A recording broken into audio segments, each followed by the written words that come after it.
গল্প পাঠকে আপনাদের সকলকে স্বাগত জানাই। আমাদের আজকের নিবেদন পাঞ্চালিকাদের লেখা গল্প কলকাতার পুতুল বাড়ির ভূত। পুতুল বাড়ির কথা কম বেশি আমাদের সকলেরই জানা। আজকের এই আধুনিক যুগেও এই মহানগরীতে এমন কিছু আছে যার রহস্যের কোনো সমাধান নেই। উত্তর কলকাতার এমনই একটি স্থান পুতুল বাড়ি। অনেকেই বলেন এই বাড়িতে ঢুকলে নাকি গা ছমছম করে। এই বাড়ির ওপরের তলায় নাকি ঘুরে বেড়ায় অতৃপ্ত আত্মারা। এখনও নাকি মাঝে মধ্যেই মেয়েলি কণ্ঠস্বর শুনতে পাওয়া যায় এই বাড়ি থেকে। স্থানীয় মানুষদের ধারণা এই বাড়ির মনিবের পাপের কারণেই এখনও পুতুল বাড়িতে অশরীরী আত্মার আনাগোনা হয়ে থাকে। আমরা আজকে সেই গল্পই শুনব। বিগত দিনগুলোতে আপনারা গল্প পাঠককে যেভাবে ভালোবাসা দিয়েছেন তাতে আমরা আপ্লুত। আশা করব পরবর্তী গল্পগুলোতেও আপনারা এভাবেই পাশে থাকবেন। কমেন্টস বক্সে আপনাদের মতামত জানাতে ভুলবেন না ও চ্যানেলটি সাবস্ক্রাইব করে আমাদের সঙ্গে যুক্ত থাকবেন। চলুন শুরু করি আমাদের আজকের নিবেদন কলকাতার পুতুল বাড়ির ভূত।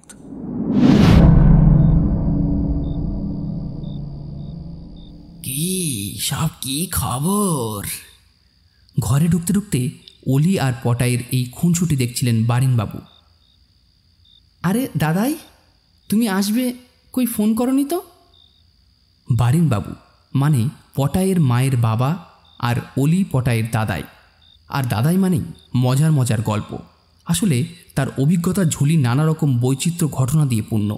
এখন নাতি নাতনিদের আবদার মেটাতেই সেসব ব্যবহার করেন তিনি। কেন, তোমাদের বাড়িতে কি ফোন না করে আসতে নেই দিদি ভাই? যা, আমি কি তাই বলেছি নাকি? তুমি কখন এলে? কই শুনতে পাইনি তো। তা তোমরা শুনতে পাবে কি করে? আমি তো ঘরে ঢুকেই দেখলুম দুটিতে মারপিট করতে ব্যস্ত। এবার পটাই বলে উঠল, আজ কি গল্প বলবে দাদাই? অলি বলল, ভূতের গল্প।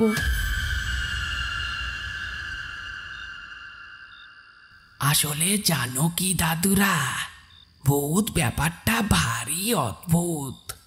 শব্দটার মধ্যেই কেমন যেন একটা গা ছমছমে ভাব। তাই ভূত থাকুক বা না থাকুক, ভয়টাই তার অস্তিত্বকে বাঁচিয়ে রেখেছে। ভূত আছে কি নেই তা নিয়েও বিস্তর গবেষণা হয়েছে। একবার এক জার্নালে পড়েছিলুম, বুঝলে, আত্মা আছে কি নেই তার পরীক্ষা করেছিলেন হেনরি ম্যাথিউ নামের এক সাহেব। তো সেই সাহেব করলেন কি, একটি নিশ্চিদ্র কাচের বাক্স তৈরি করে একজন মরণাপন্ন ব্যক্তিকে তার মধ্যে বন্দি করলেন, শুধুমাত্র এটা দেখার জন্য যে আত্মা বলে আদতে কিছু আছে কি না। আর যদি থেকেও থাকে, তবে মৃত্যুর পরে শরীর ছেড়ে কিভাবে এবং কোন মাধ্যমে সেটা পৃথিবীতে মিশে যায়। এতটা বলে বারিনবাবু থামলেন। পটকা বলল, এরপর কি হলো দাদাই? উনি কি কিছু জানতে পেরেছিলেন? পেরেছিলেন বই কি দাদু, পেরেছিলেন। Operation highly successful. সেই ভদ্রলোক ওই কাচের বাক্সের মধ্যেই মারা গেলেন এবং অদ্ভুতভাবে দেখা গেল কাচের বাক্সটার একটা দেওয়ালে একটু চির ধরেছে, কিন্তু কাচের গায়ে কোনো ঘষা লাগেনি। আরও আশ্চর্যের বিষয় হলো, ওনার মারা যাওয়ার সময় আর ওই ফাটল ধরার সময়টাও হুবহু এক। এরপরই ওনার ধারণা হয় আত্মার অস্তিত্ব আছে, আর শরীরের মৃত্যু হলেও আত্মার হয় না। অলির মা চা দিয়ে গেলেন ইতিমধ্যে। ছেলেমেয়েদের জ্বালায় অতিষ্ঠ বারিনবাবুর নাজেহাল অবস্থা দেখে আর কথা না বাড়িয়েই চলে গেলেন তিনি। বারিনবাবু চায়ে চুমুক দিতে দিতে আবার শুরু করলেন, আজ তোমাদের কলকাতার ভূতেদের গল্প শোনাবো। তোমরা যেন ভেবো না ভুতুড়ে কাণ্ড কারখানা একমাত্র বিদেশেই আছে। খাস কলকাতা শহরের বুকে যে কত আত্মা এখনো ঘুরে বেড়াচ্ছে। আজ যে ঘটনার কথা বলবো সেটা আমার নিজের অভিজ্ঞতা। জায়গাটার নাম পুতুল বাড়ি। 19 শতকের শুরুর দিকে এ বাড়ির মালিকানা ছিল ধনী বাবুদের। বাবু সাহেবরা এ বাড়িতে লোকজনকে নানাভাবে নির্যাতন করেছেন, প্রাণে মেরেছেন। তাদের এই অপরাধ থেকে বাদ যেত না কেউ। এই হত্যালীলা পুরো বাড়িটাকে অভিশপ্ত করে তুলেছিল। এ ঘটনার কথা আমার অবশ্যই মনে নেই, তবে ঠাকুমা বেঁচে থাকাকালীন অনেকবার তার মুখে শুনেছি। আমাদের আদি বাড়ি ছিল রংপুরে, যদিও সেখানে আমার জন্ম হয়নি। আমি জন্মেছি মাদ্রাজে। বাবার বদলি চাকরি ছিল, সেবার বাবার বদলি হলো কলকাতাতে। অফিস থেকে পরিবার নিয়ে থাকার জন্য একটি বাড়িও ঠিক করে দেওয়া হলো। আর যথারীতি বাবা, ঠাকুমা, মা ও আমাকে নিয়ে মাদ্রাজ থেকে কলকাতায় চলে এলেন।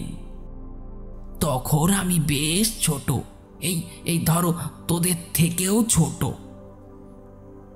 উত্তর কলকাতার আইডিটলা চক্র রেলের স্টেশন থেকে নেমে বাগবাজার রেল লাইন ধরে কিছুটা এগোলেই লাইনের ডান দিকে পুরনো বিশাল বাড়িটা চোখে পড়বে। বাড়ির মাথায় একটা মানুষের আকারের মূর্তি, তার পাশে আরো 3টে মূর্তি, যার মধ্যে 2জন বসে আর 1জন দাঁড়িয়ে। বাড়ির সামনের দিকটা পড়বে রেল লাইন পেরিয়ে পাঁচিলের সামনে দিয়ে সরু গলির উপর। সেখানে পুরনো আমলের 3 তলা এই বাড়ি। দেখলেই বোঝা যায় পুরনো কলকাতার কোনো এক বাবুর বাড়ি ছিল। পরে হস্তান্তর হয় নাট্য কোম্পানির মালিক মাখনলাল নট্টের কাছে। শুনেছি বাড়ির ছাদের রেলিং ধরে এমন মূর্তি আকারের পুতুল আরো অনেক ছিল বলে একে পুতুল বাড়ি বলে। এবার একটু থেমে আবার বলতে শুরু করলেন বারেনবাবু। যে বিবরণটা এখন দিলাম তা অবশ্য এই এখনকার কথা, রেল লাইন চালু হওয়ার পরের। 20 শতাব্দীর প্রথম দিকে এখনকার সময়ের মতো মসৃণ সড়কপথ কিংবা যানবাহন কিছুই ছিল না। তখন জলপথই ছিল একমাত্র ভরসা। সেই সময় কলকাতার ঘাটে ঘাটে চাল, মশলা, পাট এসবের পসরা দিয়ে বজরা নৌকা এসে থামতো। এমনই খুব পরিচিত একটা ঘাট ছিল এই আইডিটোলা। এর আশপাশেই ছিল অনেক গুদাম ঘরওয়ালা বাড়ি, যেখানে নিরাপদে মালপত্র সংরক্ষণ করা হতো। এই পুতুল বাড়িও ছিল সেই রকম একটি গুদাম ঘরওয়ালা বাড়ি। ধরো 1800 সাল কিংবা তারও আগে তৈরি হয়েছিল। এরপর প্রায় 125 বছর এটা গুদাম বাড়ি হিসাবে ব্যবহৃত হয়। তো এরকম একটা বাড়িতে এসে আমরা উঠলাম। বিশাল বড় দোতলা বাড়িটার অবস্থা বেশ জীর্ণ, পলেস্তারা খসে পড়ছে, স্যাঁতসেঁতে দেওয়াল বেয়ে উই পোকার বাসা। তবু রোমান স্থাপত্য শৈলীর ছাঁচে ফেলা এ বাড়িতে যে এককালে রমরমিয়ে বাবুয়ানি চলতো তা বেশ বোঝা যায়। আমরা আসতেই দেখি এক চাকর হঠাৎ কোথা থেকে এসে উপস্থিত। সেই মালপত্র সমেত আমাদের থাকার ব্যবস্থাখানা দেখিয়ে দিল। এ বাড়ির এক বুড়ো শরিকের সাথেও আলাপ হলো। তারা দোতলায় থাকে আর নিচের তলাটা আমাদের। সেই বুড়োকে দেখেই পুরনো দিনের কোনো জমিদার বলে মনে হলো। সিল্কের পাঞ্জাবি, মালকোচা দেওয়া ধুতি, দামি জুতো, আর তার সাথে আতরের গন্ধ। বোঝা গেল জমিদারি না থাকলেও বাবুয়ানি এখনো আছে। বাড়িটা দিনের আলো থাকাকালীন আর 5টা সাধারণ বাড়ির মতোই, তবে মুশকিল হলো রাতের বেলা। তখন তো ইলেকট্রিসিটির এত রমরমা হয়নি, অতএব অন্ধকারে হ্যারিকেন, লম্প আর মোমবাতি একমাত্র ভরসা। প্রথম রাতে ক্লান্ত থাকায় সবাই খুব তাড়াতাড়ি ঘুমিয়ে পড়েছিল। গোল বাঁধল মাঝরাত্রিরে। ঠাকুমা ঘরে একাই শুয়ে ঘুমোচ্ছিলেন, কিন্তু আচমকা তার ঘুম ভেঙে গেল কিসের যেন শব্দে। মনে হলো শব্দটা ঘরের ভিতর থেকেই আসছে। ঠাকুমা চুপ করে শুয়ে রইলেন আরো খানিকক্ষণ। এবার পরিষ্কার শুনতে পেলেন তার ঘরের মধ্যে কারা যেন চাপা স্বরে কথা বলছে। মনে হচ্ছে একটা মেয়েলি কণ্ঠস্বর খুব কাকুতি মিনতি করছে কারোর কাছে। ঠাকুমা একজন ধর্মপ্রাণা মহিলা ছিলেন, নিয়মিত জপ আহ্নিক করতেন। বেগতিক ঘটনা বুঝতে পেরে তিনি তার ইষ্ট দেবতাকে স্মরণ করতে থাকেন, আর তারপরেই সব আবার স্বাভাবিক হয়ে যায়। সে রাতে আর ঘুম হয় না তার। ভোরের আলো ফুটতেই ঘর থেকে বেরিয়ে এসে মাকে ডেকে সব কথা জানান। সকালে এসব কথা শুনে বাবা খানিকক্ষণ এই নিয়ে খুব হাসাহাসি করলেন। তারপর চাকরকে ডেকে জিজ্ঞেস করলেন, কি হে রামবিলাস, এ বাড়িতে কি শুধু মানুষই থাকে, নাকি পুতুলগুলোও মাঝে মাঝে জ্যান্ত হয়ে যায়? এক মুহূর্তের জন্য রামবিলাসের মুখ ফ্যাকাশে হয়ে যায়। তারপরেই সে নিজেকে সামলে নিয়ে বলে, তা বাবু কি মজা করতেছেন নাকি? বাবা একবার ঠাকুমার দিকে তাকিয়ে বলেন, শোনো, আমার মা কাল রাতে ঘরের মধ্যে কারোর কথা বলার আওয়াজ শুনেছেন। সত্যি যদি তেমন কিছু হয় তুমি নিঃসংকোচে বলো। আগে না বাবু, কই তেমন কিছু কোনোদিনও তো আমি শুনিনি। কাল আপনারা অতখানি পথ এসেছেন তাই হয়তো। বাবা আর কথা না বাড়িয়ে ঠাকুমাকে বিশ্রাম নিতে বলে অফিসে চলে গেলেন। সকালের পর্ব মিটল। রামবিলাস খুব কাজের মানুষ। ঘর গোছানো থেকে রান্না বান্না সবই একা হাতে করে ফেলল নিমেষে। মা ঠাকুমা খুবই খুশি। মা নাকি ঠাকুমাকে বলেই বসলেন, মা, এরপরে আপনার ছেলে বাসা বদলালেও কিন্তু আমরা রামবিলাসকে সঙ্গে নিয়ে যাব। দুপুরে ভাত ঘুমের অভ্যাস কোনোদিনই মায়ের ছিল না। সেদিন দুপুরে খাবার পরে তাই পুরো বাড়িটা ঘুরে দেখতে লাগলেন। মোটা থাম, কড়ি বর্গার সিলিং, পলেস্তারা খসা দেওয়াল থেকে পুরনো ইটগুলো বেরিয়ে আসছে। প্রত্যেকটা ঘর ঘুরে দেখতে দেখতে মা দোতলায় এসে উঠলেন। সেই বয়স্ক ভদ্রলোকের সাথে দ্বিতীয়বার দেখা হলো। লোকটি গম্ভীর গলায় মাকে জিজ্ঞেস করলেন, আমাদের ওপরের ঘরে আসতে বারণ করেনি রামবিলাস? মা একটু অপ্রস্তুত হয়ে বললেন, আমি আসলে বাড়িটা একটু ঘুরে দেখছিলাম জ্যাঠামশাই। ও, দেখবে তা দেখো, তবে সাবধান। কে মানুষ আর কে মানুষ নয় তা চেনা একটু মুশকিল। তাই বলছি, একা একা চারিদিকে ঘুরে বেরিও না। এবার মা বেশ অবাক হলেন। মানুষ আবার মানুষ নয়, তার মানে? ভদ্রলোক খুব জোরে জোরে হেসে উঠলেন। এক অপ্রত্যাশিত ঘটনা ঘটল এবার। মায়ের চোখের সামনে হাওয়ার মধ্যে যেন কর্পূরের মতো উবে গেলেন ভদ্রলোক। এমন আকস্মিক কাণ্ডে মা বিছানায় শয্যা নিলেন, আর ঠাকুমা বাবাকে সমানে বাসা বদলের কথা বলতে লাগলেন। বাবা বরাবরই কুসংস্কার মুক্ত একজন মানুষ। এই ঘটনার যে কোনো রকম অতিপ্রাকৃত কারণ থাকতে পারে, বাবা কিছুতেই তা মেনে নিতে পারছিলেন না। উল্টে ঠাকুমাকে বোঝালেন সকালের ওই ঘটনায় হয়তো মানসিক কোনো চাপ পড়েছিল মায়ের মনে, না হলে অমন ভর দুপুরে একজন জলজ্যান্ত মানুষ হাওয়ায় মিলিয়ে যেতে পারে নাকি। ঠাকুমা উত্তরে জানালেন আজ রাতটা তিনি বৌমা আর নাতিকে নিয়ে কাটাবেন। অতঃপর বাবার জায়গা হলো পাশের ঘরে। সেই ছোট থেকেই দেখছি রাতে গল্পের বই না পড়ে বাবার ঘুম হয় না। সেই রাতেও বাবা হ্যারিকেনের মোলায়েম আলোয় একটা বই পড়ছিলেন। তখন রাতও বেশ হয়েছে। হঠাৎ একটা ছমছম আওয়াজে মনোসংযোগ নষ্ট হলো বাবার।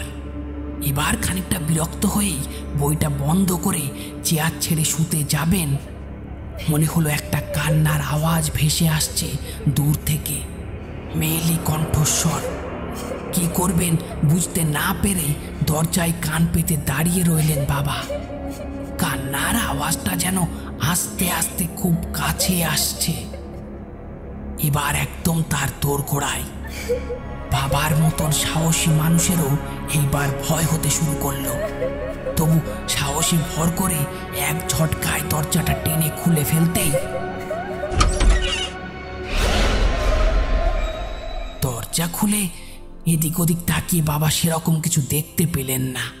ঘর থেকে বেরিয়ে একবার বারান্দায় পায়চারি করলেন, কিন্তু কোনো রকম অস্বাভাবিক কিছুই নজরে পড়ল না। কিছু দেখতে না পেয়ে তিনি বেশ লজ্জিত হয়েই নিজের ওপর একটু হাসলেন। সত্যিই পরিস্থিতি মানুষের মনকে চালনা করে। মা আর স্ত্রীর মুখে শোনা এই রকম ঘটনা, আর তার উপরে এই খুটখুটে অন্ধকারে হ্যারিকেনের অল্প আলো মায়াবী আলো আধারের সৃষ্টি করেছে। এই আলোর খেলায় মনকে দুর্বল করতে যথেষ্ট। এইসব ভেবে বাবা ঘরে ঢুকে দরজা ভেজিয়ে দিলেন। দরজার উল্টো দিকের দেওয়ালে চোখ পড়তেই মনে হলো যেন শির দাঁড়াবে এক উষ্ণ স্রোত নেমে গেল। অন্ধকারেও স্পষ্ট বোঝা যাচ্ছে এক নারী মূর্তি দেওয়ালের দিকে মুখ করে নৃত্যের ভঙ্গিতে দাঁড়িয়ে আছে। অন্ধকারে চোখ সয়ে যাওয়ায় বাবা পরিষ্কার দেখলেন মূর্তিটা ঘাড় ঘুরিয়ে বাবার দিকে তাকিয়ে আছে। সেই রাতেই বাবা আমাদের সবাইকে নিয়ে চলে এসেছিল। ঠাকুমার মুখে শুনেছি বাড়ি থেকে বেরিয়ে আসার পরেও মেয়েলি গলায় কান্নার আওয়াজ আমাদের পিছনে ধাওয়া করে আসছিল। সেই অভিজ্ঞতা নাকি কখনোই ভোলার নয়। এরপর বাড়িটাতে আর কেউ শান্তি পায়নি। যারাই এই বাড়িতে এসেছে তারাই ভূতের উপদ্রবের শিকার হয়ে পালিয়েছে। কেউ কেউ বাড়িতে কান্নার শব্দ শুনেছে। এখনো নাকি পুতুলরূপী কিছু ছায়াকে ওই বাড়িতে ঘুরে বেড়াতে দেখেছে লোকজন। সবচেয়ে আশ্চর্যের কি জানিস, ও বাড়ির শরিকেরা কিন্তু কেউ স্বীকার করবে না এই কথাগুলো। অথচ বাড়িতে ঢোকার মুখেই দেখবি একটি নোটিশ ঝুলিয়ে রাখা, আর তাতে কি লেখা জানিস? কি দাদাই? প্রায় একসাথে ছটফটিয়ে জিজ্ঞেস করে উঠল ওরা। বারিনবাবু বললেন, লেখা আছে কঠোরভাবে প্রবেশ নিষেধ। এরপরে আরও একটি লেখা চোখে পড়বে, অযথা গুজবে কান দেবেন না, সামাজিক যোগাযোগের ভ্রান্ত খবরে বিভ্রান্ত হবেন না, ভূত সংক্রান্ত তথ্য সম্পূর্ণ মিথ্যা, এ ব্যাপারে জানতে বাড়ির ভিতর প্রবেশ করবেন না।